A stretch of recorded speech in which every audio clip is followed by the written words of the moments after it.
Hi, and welcome to episode 17 of the Aussie Tech Crypto Show, a show about cryptocurrency from an Australian viewpoint. This show is brought to you by Coin, Australia's true blue Aussie crypto coin. I'm your host, Jason Oakley, and this is my co-host, Will Tomkinson. Hey, Will. Hey, mate. How goes it? How's it been? What's going on? What's doing? It's been a long week. Everybody's been crook here, so it's been fun. Yeah, I think I saw someone said on Facebook that she's picked up Bub's tummy bug or something. Yeah, well, it's been rolling gastro since about last Wednesday. So at some point, one of us has had it, so it's been fun. Yeah, you can keep it up there. I don't want none of that stuff. It was enjoyable or something. No, not enjoyable. It's horrible. That's it. Kids are always good for spreading around the germs and stuff. They pick them up too easy. Yeah, look, I think people are a bit quick to blame the kids sometimes. Yes, it can be, but the problem is both me and Son work retail. You see people all day, every day. And because Bub goes to family daycare, they're really quick to respond to sort of things like that. So chances are it was me or Son that picked it up from a customer, because our customers don't care because we're adults, we're responsible. They just come in and bark over everyone. Yep. Can you not? Yeah. Can I buy battery? You can go 3 foot that way to start with. Don't stand here while you're talking to me. You got a few more months of that coming up. Yeah, well, I think last night was the first cold night we had. It got to like 4 degrees. But it was still 29 or something during the day. Wow. Prior to that, I think it hasn't dropped below 10 most nights. So yeah, it's not too bad yet. We're about probably a month away from it actually being cold. Yeah, I've only had one night a few nights ago. I think it was near the end of last week, where I had the electric blanket on just to warm up the bed before I hopped in it, and then didn't need it after that. Yeah, pretty much. Don't forget, you can sometimes chat to us on Facebook, Twitch, and the other one, YouTube. We try and do live streams these days to see how that goes. So pop in if you see a notification. Don't forget to subscribe to all of those places so you will see the notification. Otherwise, you won't know what's going on. Each week, we hope to bring you some interesting information and news about the crypto world and what it's all about. Today, we talk about CBA's CTO moves to crypto, Facebook's cryptocurrency, America's Cardroom accepts 60 crypto coins, Robinhood's Google investment, and a crypto TV show. And our coin of the week is Groestlcoin. So let's start off with some crypto news. I'm just replying to the chat. Can you say that again? I didn't hear a word of it. I was just Glenn, Mr. Goodman himself, just joined us in the Facebook chat. Hey. He's picked the worst one, the worst stream of the three to join. He's picked the restream stream. He's going to be way behind. Just to let people know that, yeah, of course, we are on multiple streams. We're on, what are we on? Twitch, Facebook, and YouTube at the moment, so it's all happening. But yes, the Facebook stream is a restream of the YouTube stream, so it's like a 1 minute delayed stream. So have fun with that. So yeah, crypto news. That's right. That's what we're doing. See, who said I'm not paying attention? What? The Commonwealth Bank of Australia, or more affectionately known, CommBank. No, wait, CBA. Huh? Hang on. Who are we? Will be losing its Group Executive Financial Services and Chief Financial Officer, Rob Juzdwan. He hasn't been there long enough for me to know his name. After he announced he'd been joining a blockchain-focused Block.1, headed out of the Cayman Islands, develops open source technology solutions, including EIO. That's the one we talked about last week. That's the one we still couldn't say last week either. EOS.io blockchain software also sells the EOS token. Joining the firm as its group president and chief operating officer, Jerusalem, will be a member of Block.1's board of directors and will be responsible for scaling the group's global operations, because he did such a good job with the CBA. Yep. Block.one said in a statement on Monday, he'll be resigning from CBA on Monday morning with a golden handshake deal of at least $25 million. No, wait. That's not written in there, but I'm pretty sure that's the way it works.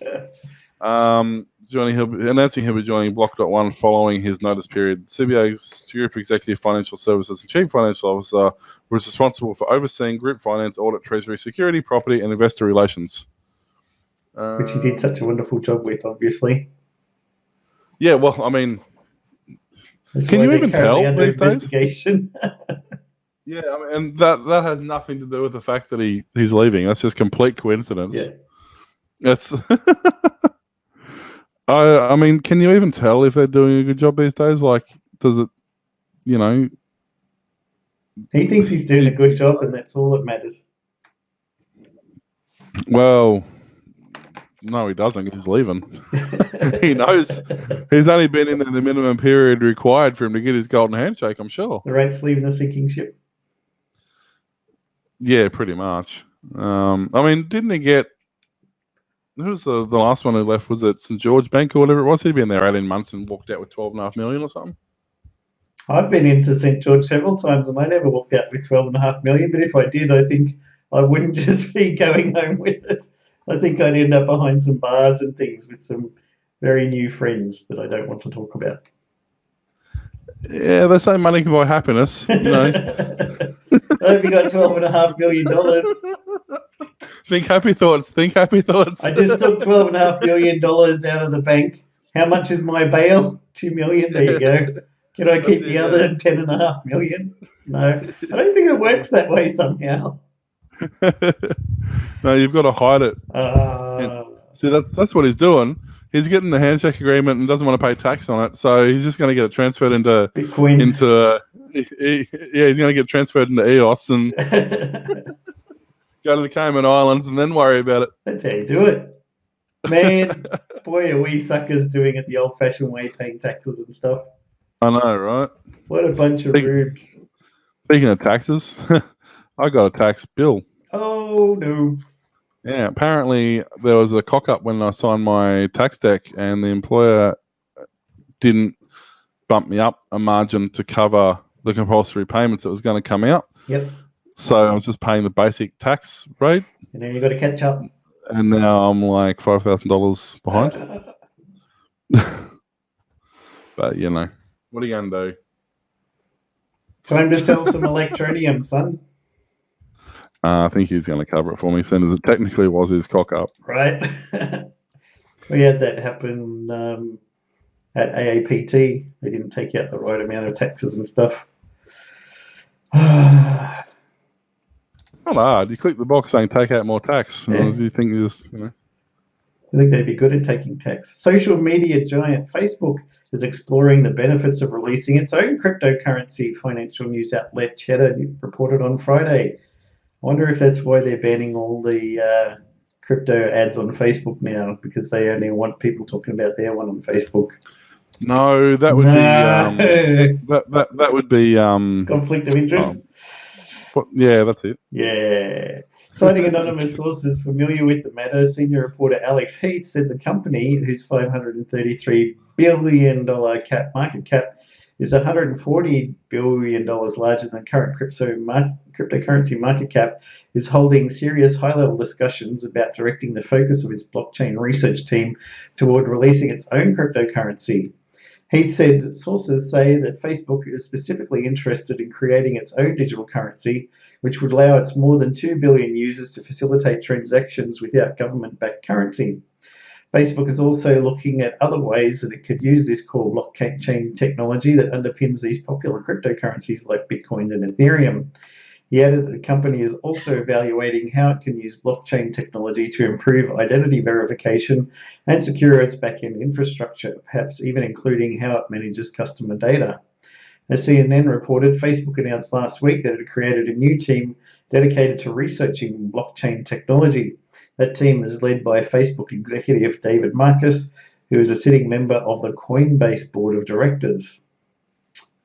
So you want your face coin?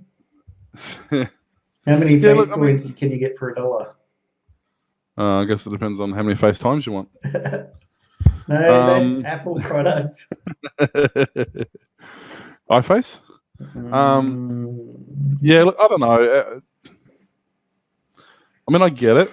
They want to be in that industry, but it's the same problem we have with one of the coins we're talking about, or one of the situations we're talking about last week. It's all fine dandy to have a cryptocurrency, but if you don't have a practical outlet for it, with the time and effort and energy that goes into mining and creating, you know what's going to happen, don't you? You're going to be buying your Farmville horses with Facecoin. Well, I was thinking that, but I've also been reading that some of those games are already releasing their own currencies. So maybe they'll integrate both. Facecoin could be the mediator in between all the different coins on all different game platforms. Well, this is true. I guess. Well, that could work, I suppose. If ultimately, say they had their own Facebook coin or whatever they're going to do, and then even if all of those games, I mean, there's only probably a dozen. There's probably only a dozen real players in that sort of Facebook game side of it, or at least a dozen major ones. So if they release their own currency, I suppose, as long as they integrated with Facebook's, or they had some form of exchange, it probably wouldn't be a problem. The king coin for the Candy Crush people. Well, yeah, but I mean, then you go into actually speaking completely unrelated, because we never do that on this show. I watched that emoji movie the other day. Why? It's actually because Bub saw the big emoji on the screen when we're scrolling through it, and he's like, "What's that one?" I'm like, "Fine." So I watched it. It's actually a really good movie. What? It actually is a really good movie. There's a lot of cameos. There's a lot of voices in there. It's got a lot of celebrities. Morgan Freeman. They actually use real things. They don't try to hide apps. Like there's the Facebook app, and there's the all these real apps and stuff in there. Not a bad movie, and the Candy Crush reminded me of that. It's one of the characters gets stuck in the Candy Crush thing. But yeah, look, I think. But then you run into other issues, see, because now you got like Steam releasing their own coin, and you've got a lot of these Android and iOS based games with their own currency. So like, we're going to run into the problem where it's just going to become again so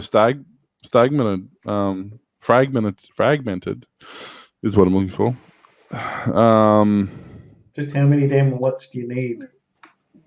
Well, I mean, this is true. How many coins do you need? But not only how many do you need, how many realistically are people going to invest in? I mean, as it is, people don't want to convert AUD to USD to buy something from China. Like that happens seamlessly and automatically with an automatic conversion. But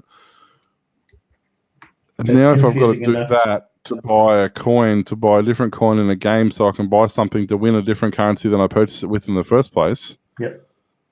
Not sure that's going to be in the best interest.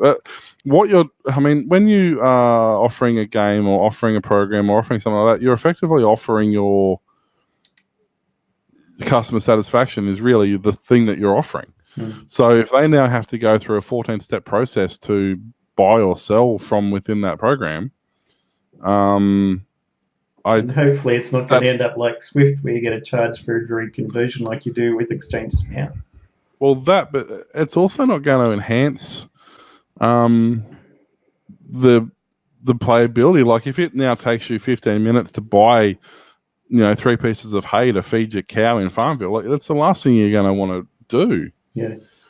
So that's why you have to pre-purchase them in lots of 2,000 coins, so that you've got them sitting there at all times, and you can get a bargain because the 2,000 coins are cheaper than buying 2 lots of 1,000 coins at different times if you buy the 2,000 in one go. But that's only if you use their currency. If you use a different currency and convert it to their currency. Yeah. So this is the problem. I think people are going to. Well, the markets. It'll be a case of the market's going to decide. Yeah. At the end of the day, there can be 10 million different cryptocurrencies out there, and the market's going to decide what players they want to see. Like AustraliaCoin is unique insofar as it is Australia's, unofficial, but it's effectively Australia's crypto coin. Yeah. So people are going to invest in that because it's something different and special and unique. But if then suddenly you have a Queensland coin, and then a Brisbane coin, and then a Forest Lake coin, and then you very quickly, people are going to go, okay, that's not so much now. Like, take it back a couple of steps. And all of them have got different values.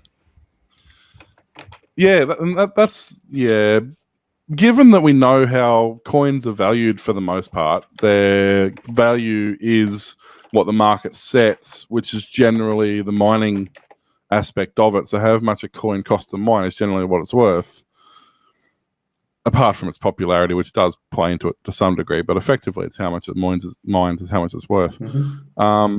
If you've got a mine... like if you have to mine every step of the way, then that what would have been a $1 coin has a sub coin that's now worth 50 cents each, which has a sub coin which now everything's worth 25 cents each. So very quickly you devalue the currency, the potential currency of that coin. Yeah. I don't know. Time will tell. The market, as I say, the market will bear what it bears, which is true. But I think it's way too early for all this fragmentation. I think give it 5 years until it becomes relatively commonplace, and there's exchanges and there's markets and there's user options in place to make it seamless transaction. Then worry about it. At the moment, I don't know. We'll see. I mean, we'll see. Facebook's got that many players that I'm sure, if they get 1% of their market interested in it, that's still a fair market share. Yeah. So, don't know. But, we shall see, I suppose. All right, another story. Sorry, I've just completely scrolled the wrong way. I'm like, I've already read that story. There's another story too, which I want to talk about, and you haven't got the show notes, so I'll have to throw that in after. Cryptocurrencies may be all the rage with investors, that's what I was talking about, but finding practical ways for the average person to use them has been a big issue.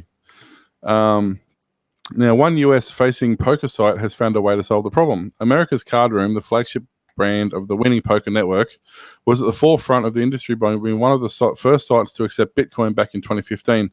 In late 2017, they dramatically expanded their processing options to include over 60 cryptocurrencies for deposits and withdrawals.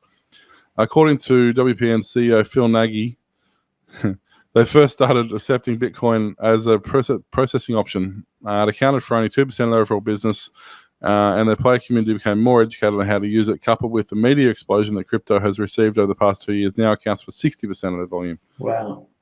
While more mainstream crypto such as Bitcoin, Ethereum, and Litecoin remain the top choices for players to convert to USD, other less known coins such as Emma Coin, Storge, and Metal, really? I need to look that one up, can also be used. While we're huge believers that crypto will change the world as much as it has for our business, we don't know which crypto will emerge the market leader in the end. So I decided to give our players basic options to support whichever crypto they believe. Players can deposit directly from the cashier in their poker client. The site converts the chosen currency into US dollars and can be used to play poker, bet on sports, or play the online casino. If a player wishes to cash out their winnings, they follow the same type of process. The site reconverts it back into USD, the preferred crypto, and sends it back to their wallet address. Now, of course, a poker channel has this, but that's exactly what we're talking about in terms of one-stop destination. Yeah. Go there. Oh, I've got this coin. Yeah, we can sort that out. No processing fee, just one conversion to that coin. We know you're going to spend, I don't know, 100. Just say you put $1,000 in crypto. We know even if you're going to cash out, chances are you're going to spend some of that here, before you cash out. So we're going to make money from that. So that's how it's done. That's really what needs to happen for all trading. Yeah. I think once that becomes an option, I mean, once it becomes as prolific as PayPal, it's not going to be a problem. It's just, as I said, of course, it's going to be a stock. Did PayPal say that the coins are evil, though? Well, yeah, and they'll kill your grandmother or something. but yeah, I mean that's what I mean though. Once the actual conversion and the ability becomes as prolific as PayPal, which is exactly why PayPal said it's no good because they know it will. Yeah. And Competition. they're scared of their not changing their market strategy in 15 years or however long PayPal's been around. They've had done one thing right from the get-go. They're still doing the same one thing. So they're worried that other people are going to catch on to the fact they're only doing one thing. But then what do they do? Look, I'm surprised. I'm not surprised. It was a betting room. I'm surprised that happened before although I know they'll bring a coin out. So I'm surprised this happened before a porn site did it, because usually porn sites are at the forefront of this. That's what Verge is for, remember? And yeah, it did wonders for Verge. Now it's the number one coin. Well, something happened. I mean, it did something. We can't deny that. Yeah. It definitely moved. Yeah. Less shaking. I feel the coin move under my feet. Well, yeah. I mean, it did pull a rug out from a few people too, didn't it? A lot of people got stuck in that one. Ba-bow. After they gave back all their coin to Verge to invest in porn. to invest back in their own coin that they just had issues investing in. It was a sound strategy. For somebody somewhere. The popular free-to-use, free-to-trade company known as Robinhood has announced a successful round of Series D funding for their plans to expand their cryptocurrency trading platform by raising a whopping $363 million in working capital.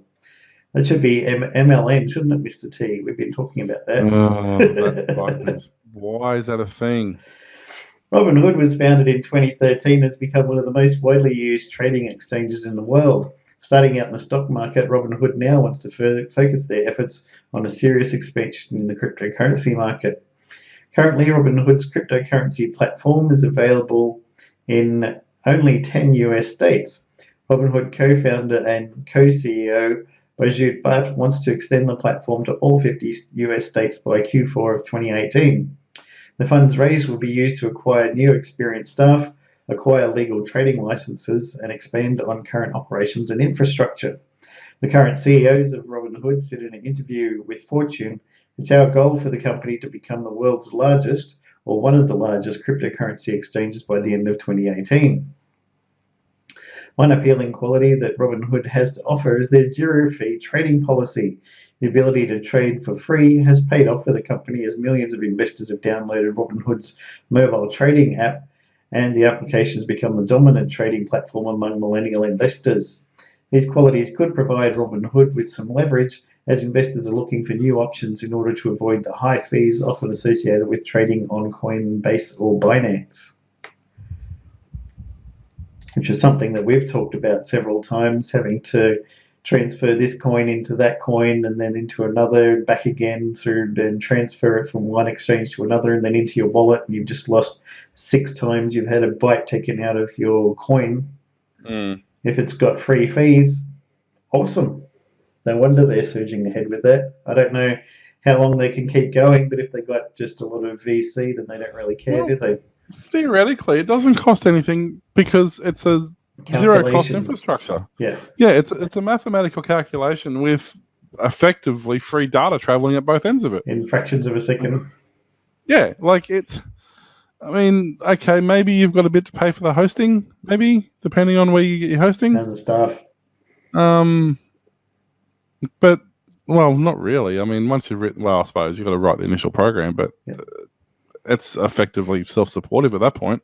Yeah, it's apart from the CEO's Lambo and the staff to support it, everything else shouldn't cost so much as like 0.01 of an ether to transfer this coin into that coin, should it, at exchange? Yeah, and it's not even transferring. Like, okay, I don't mind paying.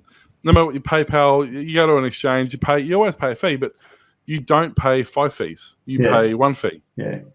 You know, like pay to take it out, and that's it. Don't pay while you're there. You know, and it's like, if I want to make my Bitcoin into EOS today, and then tomorrow I want to make it into Ethereum, why should that cost me 2 fees? Yeah. Or and depending on the exchange you go to, it could cost you more because some of them charge for ingoing and outgoing. Yeah. So sometimes you hit twice. So if you're doing a conversion, you can actually get hit 4 times because you get conversion currency in, then you do the conversion, then you send it out. You can actually get 3 to 4 fees on one conversion. Yeah, it's a bit ridiculous. So I don't know, but look, I think this. Okay, as you said, it's free. They've got plenty of funding to go through.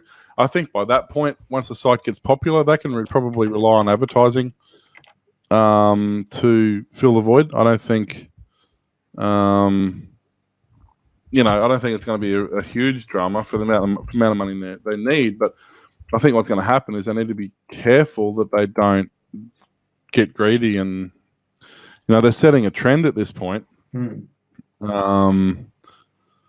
which is fine. But once other people realize how successful this is going to be, they're going to have competition, and they're going to have to, Is it any wonder that Binance in volume trades more than normal exchanges and banks around the world because they've got so many huge fees, and Robinhood and places like that are just going to knock it out of the spot if they're just going to undercut them so much and still afford to stay afloat.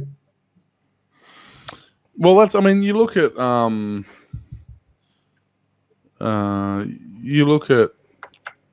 ING. Yeah.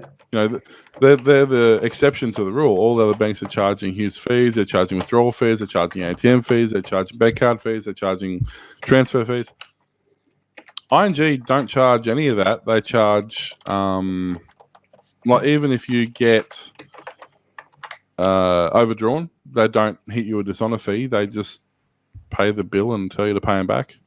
They don't it's charge. The same as I was saying to you when I was with Bank West and they started charging me money to receive my pay. Yeah. There's no transaction done by them. No. There would have been money paid, obviously, from the US bank going onto the SWIFT network, but coming out the other side. Yeah. And that's the thing with ING. Like, they go one step further. They give you money. Like, if you withdraw from an ATM, they give you the $2.50 ATM fee back. Yeah. If you spend more than $100 on PayWave, every time you use PayWave up to $100, they give you, 5% back. There's all these things that they actually give you. Yeah. They don't charge you. Like, it's a complete opposite. And it's taking so long. And the big banks are like, why is everyone going to crypto? Well, because of these reasons, Commonwealth, NAB, Westpac, St. George. Yeah. Yeah, but that's the thing. Like, I don't understand. There's twofold about that I don't understand. One is why it's taking people so long to realize that and get onto ING. And secondly, I don't understand why the other banks insist on just complaining about losing market share. Oh, we've lost market share this month. Let's put our price up a bit more. Yeah. Wait, what? That's like saying why do people keep leave? It's like saying I put on too much weight this month, but I'm going to eat some more next month and see if that helps. Yeah. Trust me, it doesn't. I've tried. Look at me. I've tried it. It doesn't work. I'm still trying it. But so I think that's what will happen. I think they'll get to the point where ads and APIs will probably save them. People will pay to be advertising on their site. People will pay to have, even if it's corporations and companies, priority access and things with APIs and stuff like that. So I don't think funding is going to be a problem. I think they just need to be smart about how they're going to do it. Yeah. Sound good to me.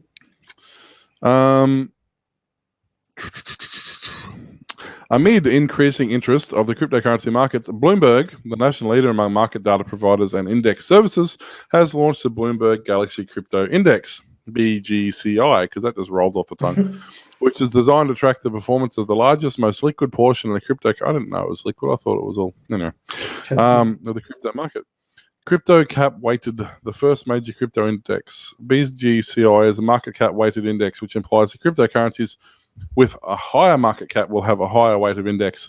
It will consist of up to a maximum of 12 cryptocurrencies that are traded in US dollars. At the launch, it has 10 cryptos, including Bitcoin, Ethereum, Monero, Ripple, and Zcash. Ripple, Glenn, did you hear that, Glenn? Are you watching, Glenn? No, he's just left. Bad timing, Glenn. We're not even dear. going to mention Glenn this show or Striker. No, neither of them deserve it. No. Strikers, nah, Even less. what would he know?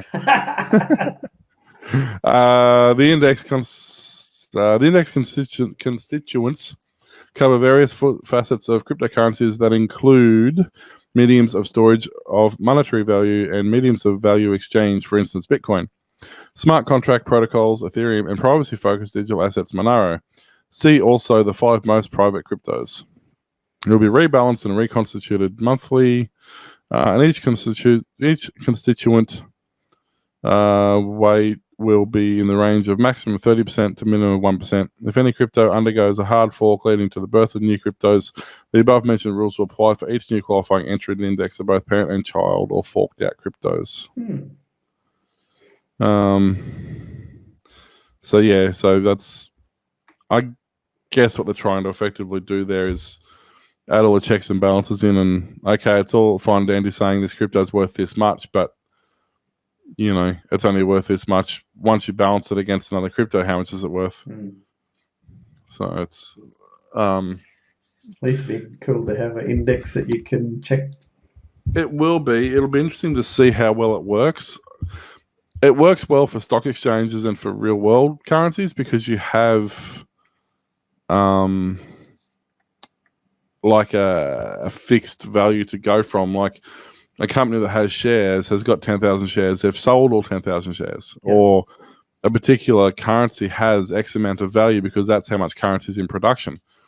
Whereas crypto is constantly increasing because they have a cap at a certain amount, but most cryptos aren't near their cap. So every time you look at the value, it's going to change, and because the actual physical amount of that currency has changed. So it'll be interesting to see how well it works on crypto. Be curious in the long term. Like we'll see how keep an eye on it over the next few months and see how they fare in real world. It may I'm work. not sure. I'd like to see. Yeah, I mean, there's definitely going to be able to be some checks and balances applied, but I don't know. Like when you're weighing something like, Bitcoin versus, Ripple, like they're not even. There's not enough similarities to make those coins comparable. The market cap, the market share, the value of the coins that are currently out, how much value they've got, how much is still left to be mined, how hard it is to mine. Like that's going to be one. Whoever's doing that's better at numbers than I am. That's for sure. Yeah. That's a lot. Not just a lot of variables. It's a lot of unknowns. Yeah. They're not even variables. Well, we'll see. I mean, it'll be good to keep an eye on and see what actually happens. Yeah. So, a new crypto TV show will be coming to CBS and will be paid for in Bitcoin. 13 episodes. Hey, do we sign up to this and didn't know about it? Should. 13 episodes will be aired in selected areas. Topics will include crypto security, exchange trading, ICOs, crypto crashes, mining, and what the future still holds for cryptocurrency. CBS is one of the largest broadcasters in the US. The episodes will also be shown on the CW network and Roku. The show will be available to over 47 million homes. According to the announcement, this will be the first time a cryptocurrency YouTuber has launched their own television series fully paid for by Bitcoin. All promotional sponsors, features, and the like are to be paid by Bitcoin. Jason Appleton is the YouTuber bringing this new TV series to the screens of millions of homes. He is known as Crypto Crow and has a YouTube following of over 73,000. Much like our own Mr. T. Yeah. I mean, take off a couple of zeros. It's exactly like ours. All the zeros? And the 3. Appleton's videos are a mixture of ICO reviews and investment advice. The first season is scheduled to begin June 25 on CBS New York WLNY network, serving approximately 7.3 million homes. Further details of the announcement state, each episode will feature educational information focused on helping newcomers to the crypto space, such as researching, investing, and how to stay secure in their efforts, while featuring ICO and cryptocurrency companies and how they affect the industry. Yeah, I know how he gets his money. Yeah. You go to his Facebook page. He gives you a promo video. He gives you basic startup advice, and says you just got to send him $13, and he'll send you more information. Seriously, that's all he does. He's a pyramid scheme marketer. Like, he doesn't give away information. You've got to buy it. And is it good when you get it? That's the question. You know, and you can learn about it. One of his courses is $10. There's another one there for 10. There's another one there for 10. There's one there for 12. That must be the good one. So, you know, like yeah. Look, I'm aware of this guy. I have seen some of the stuff he does. How much did you pay? No, I just looked at his free stuff, so you don't get that much of information. He's got some YouTube stuff and, you know, whatever. Seems like a nice enough guy, but he's just one of those typical marketers. He's definitely a marketer. Like, that's what he does. And you can tell, because that's just how he works. You can. It's like those people who have you can make millions investing just like me. Come to my seminar, only $200 each. And at the end of it, I'll tell you how I get rich. That is, I hold seminars all over the world and charge $200 each, and that's how I make my money. That's exactly right, and that's basically what he does. It's effectively like a Tupperware or a Herbalife or any of those. It's exactly the same thing. Because he basically then goes on to tell you that, you know, once you've bought this video, I've made money by selling this video, so go and get other people to buy this video. Yeah, you know. So look, I don't know. Well, obviously, without Roku, and I'm not spending money on his channel anyway, because that's another way he does it. You got to pay. He's got a subscription channel. Yeah. So it's not like it's even a free channel. To go to you can search his channel for free, but you can't actually access anything. So I don't know. I'm not that interested to find out. But did you find that story that you wanted to talk about this week? Yeah, I want to really talk about it. Probably dedicate. We might even do a special show based on this sort of stuff. But effectively, I'm not going to go into too much detail at the moment because it's quite a long concept. But effectively, it's how to pick up and what red flags you should be looking for when you're talking about. What's the best way to give you the link? Shall I just throw the link in under that story? Yep. Then you can bring it up on the screen. Basically, it's scams and frauds and things that aren't quite right and crooked marketing and but it's based purely for the Bitcoin or the crypto side of it. It talks about, you know, bait ads and things like that, where you've got, like you see that Amazon ad, that amazing ad down there where it's got a picture of this guy supposedly talking about, you know, his new venture. So Martin Lewis lends a hand. Okay, so the actual, you know, headline has got nothing to do with the newspaper, which has got nothing to do with the article. Like, the story is unrelated, you know. So it's all this sort of stuff. Things like where they're pulling the Shark Tank in, they're using celebrities from the Shark Tank. You know, saying how, you know, then things like Elon Musk, so they're using him as things, or it's too good to be true. It probably is. You know, spoon feeding tactics where they're saying, you know, you click on here and pay us money and we'll make you rich. You know, or things like having to pay for financial advice, or you know, just a lot of this sort of stuff. You know, the how to reveal secret loopholes and retire in 30 days, and you know, and the thing is, a lot of them. The worst part about it now, with the internet being so prolific, is that a lot of this stuff, like, they'll use a picture of those two guys who are brothers who were on they were on Shark Tank. Yep. For whatever reason, I don't even know why.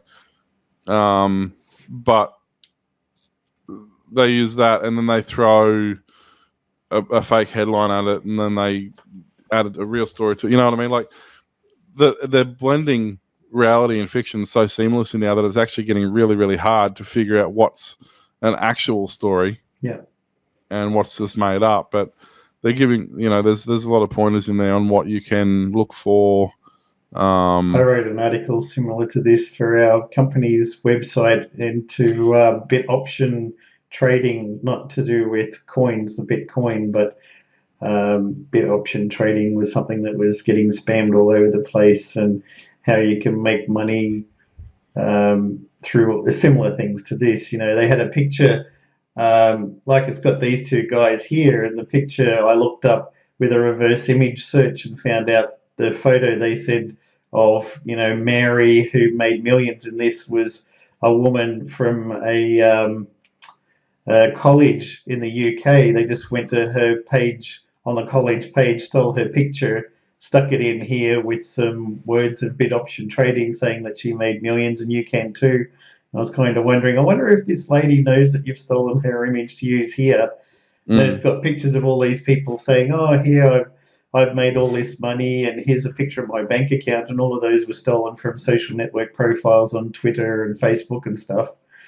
And then they had a video that they'd paid money to shoot. It was probably a few $100s of them sitting in a Lamborghini that they'd rented for the day, driving around in that, and then a yacht that they'd hired for the afternoon, and also they hired they paid money to stay overnight in a hotel, and then showed pictures of people swimming in the exclusive swimming pool of the hotel and stuff, saying, oh no, this is all real, we bought all of this with the money we made from this scheme.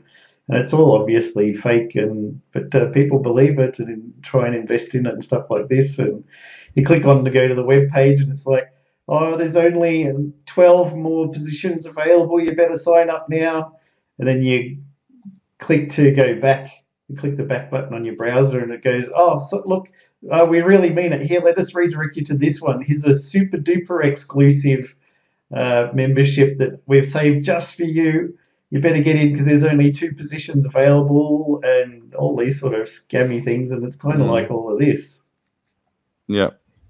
Except that's it. And with crypto, it has some adverse side effects too, because a lot of them, for example, there are some exchanges there that charge you for signing up. Yeah. And there's other ones that say, hey, if you give us $200, we'll invest for you, so you don't have to do any of the work. So I think at some point we will actually do a specific scam/security show. Yeah. But I just wanted to bring it to people's attention. If you go to binaryscamalerts.com, there's a whole heap of stuff in there. But if you go to binaryscamalerts.com/Bitcoin trader scam, or just Google Bitcoin trading scam, it'll come up. There's a lot of websites. This is just one that was actually I found that was quite well laid out. And don't go for this. Don't invest money in this robot will do automatic bidding for you on the highest valued things, and you're just going to make a ton of money overnight or anything like that, because you don't. That's it. Especially if they ask you for. And I noticed too, there's also some, there's a minimum investment of $250 or something, but a lot of them ask you for a credit card or debit card. They don't actually allow you to pay in Bitcoin, which is quite funny. That's probably a pretty good indicator as well. And suddenly you see your credit card balance slowly vanish. Yeah. Oh, it was a subscription model. We didn't tell you that. So it's something to be wary of. There was actually the article in this, the Shark Tank, reminded me there was actually that whole Shark Tank thing, but I think we talked about that when it actually happened, about the scam that happened inside that. But look, just be wary of that and be smart. I mean, it's no different than real world trading. If something's too good to be true, then it's not always, but generally you're better off pretending that it is. do a lot of research. Yeah, and look, that's the other problem though. A lot of the research you do leads you to things like this because other people they're paid to sit on forums and. Well, one of the things that I saw with that binary options thing I was telling you about, they purchased a domain, binaryoptionscameornot.com or binaryoptionreview.com, and then they reviewed their own product. The domain was owned by the same person who had the binary option site, and he made a site reviewing his own site, saying, "No, this is totally legit. We've done all the legwork for you." But both of them were owned by the same Well, it was person. like that. What is it, Snoops.com or whatever it is about? Snopes, About investigating himself, about the fake story that was about them investigating himself or something. yeah. But well, there's a good website to go to. I don't know how accurate they are with their Bitcoin stuff, but with a lot of other news articles, it's the same as things on Facebook, guys. Just because your friend said, "Hey, this is true," doesn't mean it actually is. Before you reshare it and repost it, do a 3-second Google search to find out if it is. Willie Nelson hasn't died. Jackie Chan hasn't died this year yet. I mean, come on. Richard Wilkinson died in New Zealand once. Even the thing about Willie Nelson apparently is sick, and his son. What was that? What was it? Something about his son, Clinton or something. Asked if everybody could pray for him. Well, to start with, he wasn't sick. He was like skiing or something at the time. And secondly, he doesn't have a son named Clinton. Like the only two facts in the article, and they're both wrong. You know, they didn't do their research, did they, Mr. T? Yes, but yeah, look, that's all it comes down to. Be careful, be alert. Don't be afraid to Google things. If it doesn't seem right, it's probably not. Ask someone. Ask us. Send us an email. We'll look into it for you. I don't 100%. You know, don't take everything we say 100% true either. I mean, it's the same as everything you do. There's always multiple sides to every story, but you know, use your due disclaimer at the end of the show during the credits. But yeah, exactly. You know, use your due diligence and see what comes out. But yeah, so we'll do a story on that in the next few weeks and sort of give you some pointers on what not to do. But I just thought for now that it'd be a good just thing to bring people's attention, seeing as there has been some scams in the last few weeks getting around. There's always the snake oil guys.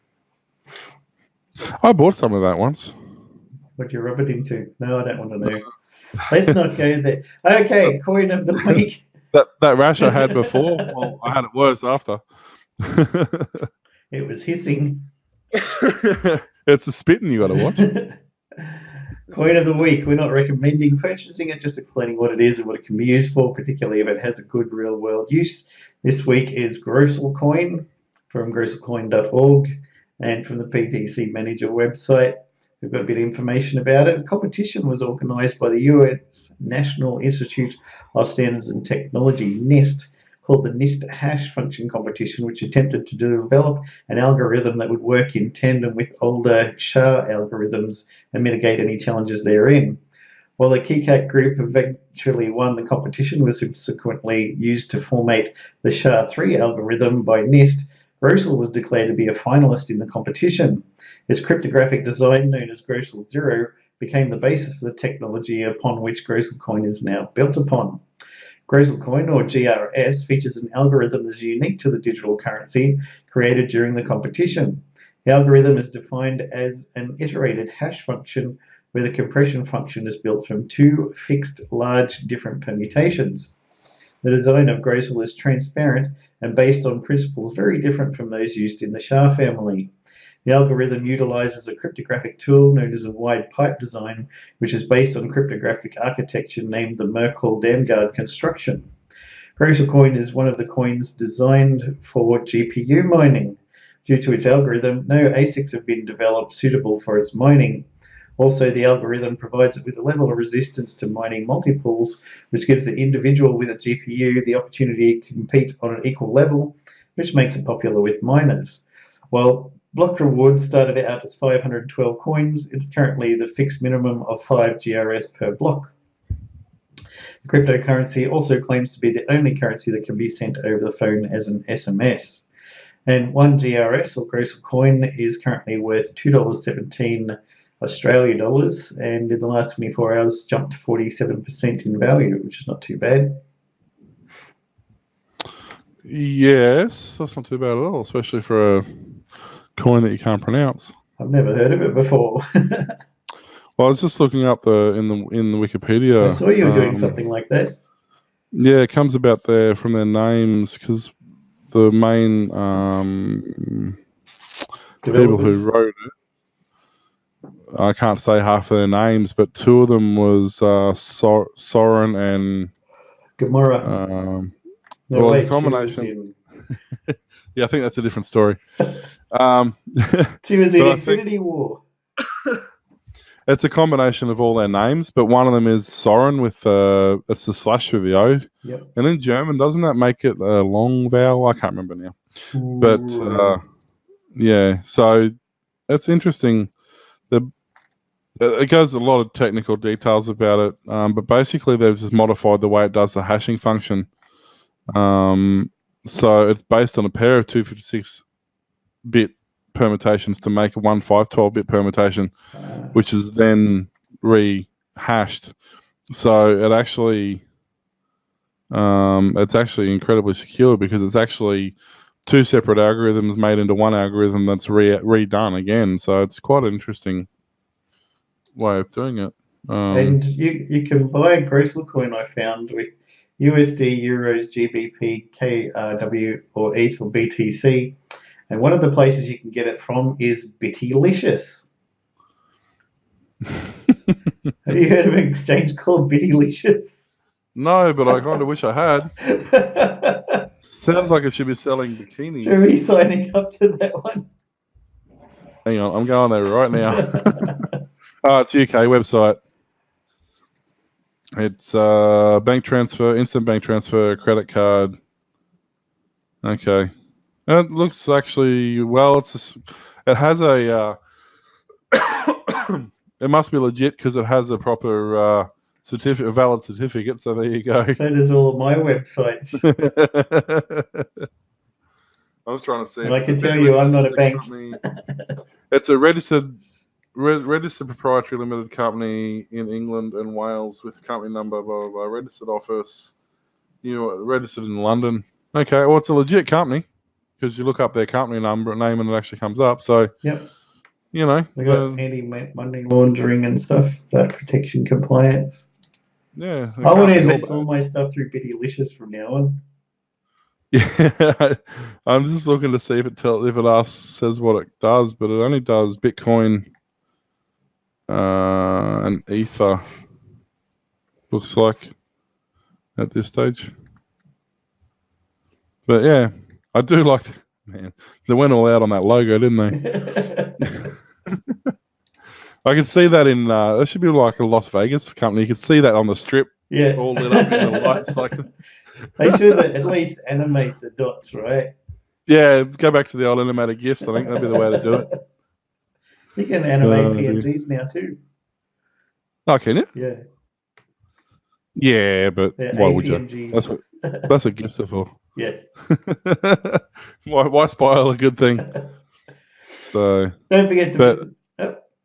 You're right. I was going to say, yeah, well, getting back to what I was saying, looking up on Wikipedia, it's a combination of the guys' names. It's also a play on words referring to an Austrian dish that is very similar, which is called hash. It's apparently Grossel, Grostl, the way it's pronounced must sound very similar to hash because the food that they're referring to is called hash. Gresham? Which we know what hash is, but it's basically just like diced meat and potatoes and spices and stuff.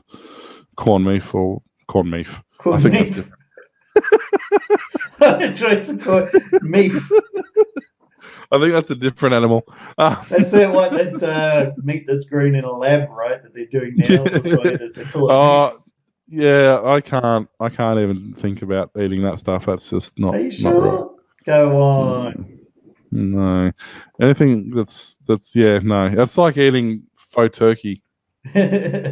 Just don't call it turkey. It's not turkey. It doesn't matter what you call it. It ain't going to be turkey. Stop trying to convince people.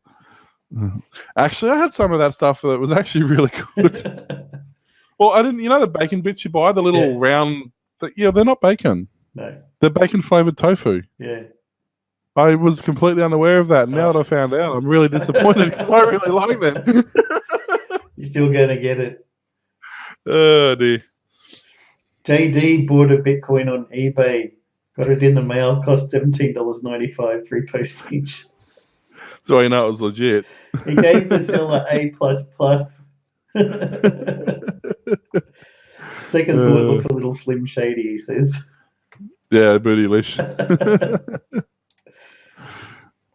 And visit our website at aussietechcrypto.com. Send us an email from the Contact Us form, or jump onto Discord to talk to us, because I'm there all day, but nobody's talking to me, and I'm very alone and lonely.